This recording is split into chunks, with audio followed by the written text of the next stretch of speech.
ইতালির ২০২৬ সালের নতুন বাজেট আইনে নাগরিকত্ব প্রক্রিয়ায় বড় ধরনের ডিজিটাল এবং পদ্ধতিগত পরিবর্তন আনা হয়েছে। বিশেষ করে দীর্ঘদিনের আমলাতান্ত্রিক জটিলতা কমাতে এই পদক্ষেপগুলো বাংলাদেশি সহ সকল অভিবাসীদের জন্য বড় সুখবর নিয়ে এসেছে। নিচে প্রধান পরিবর্তন ও সুবিধাগুলো তুলে ধরা হলো। এআই প্রযুক্তির মাধ্যমে দ্রুত ফাইল নিষ্পত্তি। আগে নাগরিকত্বের আবেদন করলে ফাইল এক দপ্তর থেকে অন্য দপ্তরে ঘুরতে কয়েক বছর সময় লেগে যেত। এখন স্বয়ংক্রিয় ভেরিফিকেশন, নতুন ডিজিটাল সিস্টেমের মাধ্যমে আবেদন করার সাথে সাথেই স্বয়ংক্রিয়ভাবে তথ্য যাচাই শুরু হবে। জট কমানো। যারা 10 বছর পূর্ণ করে আবেদন করেছেন তাদের তথ্য যাচাইয়ে কৃত্রিম বুদ্ধিমত্তা বা এআই ব্যবহার করা হবে, যাতে বছরের পর বছর ফাইল আটকে না থাকে। 2. বিদেশে জন্ম নেওয়া শিশুদের জন্য বিশেষ সুযোগ। ইতালি সরকারের নতুন নিয়ম অনুযায়ী অভিবাসী পরিবারগুলোর জন্য বড় দুটি পরিবর্তন এসেছে। সময়সীমা বৃদ্ধি। বিদেশে জন্ম নেওয়া শিশুদের নাগরিকত্ব ঘোষণার সময়সীমা 1 বছর থেকে বাড়িয়ে 3 বছর করা হয়েছে। ফি মওকুফ।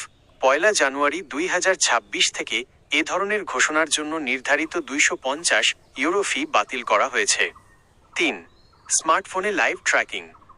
ইতালিয়া ডিজিটাল 2026 প্রকল্পের আওতায় আবেদনকারীরা তাদের স্মার্টফোনের মাধ্যমে নাগরিকত্ব আবেদনের প্রতিটি ধাপ লাইভ দেখতে পারবেন।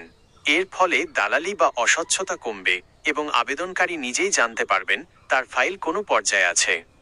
আগামী জুন 2026-এর মধ্যে এই সিস্টেমটি পুরোপুরি সক্রিয় হওয়ার কথা রয়েছে।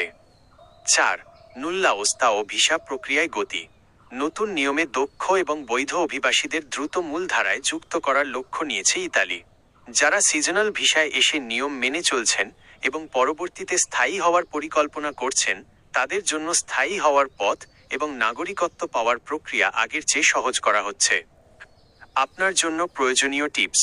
আপনি যদি নাগরিকত্বের জন্য প্রস্তুতি নিতে চান, তবে নিচের বিষয়গুলো খেয়াল রাখুন। B1 level language certificate. নাগরিকত্বের জন্য ইতালীয় ভাষার ন্যূনতম B1 লেভেল সার্টিফিকেট বাধ্যতামূলক। Digital ID SPID। আপনার সব আবেদনের খবরাখবর রাখতে অবশ্যই একটি কার্যকর SPID বা CIE অ্যাকাউন্ট তৈরি করে রাখুন। Tax record. বিগত বছরগুলোর নিয়মিত ট্যাক্স বা CID রেকর্ডগুলো গুছিয়ে রাখুন।